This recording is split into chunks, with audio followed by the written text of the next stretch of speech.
just about to go out to walk my dog. So as I'm doing my laundry, she walks in. I'm hiding like an idiot. She sees my reflection in the mirror.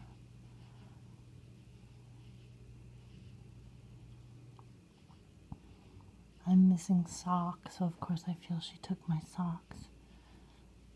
There might be a shirt missing, maybe they were stuck to it. Probably not. I don't really believe that, but you have to wonder.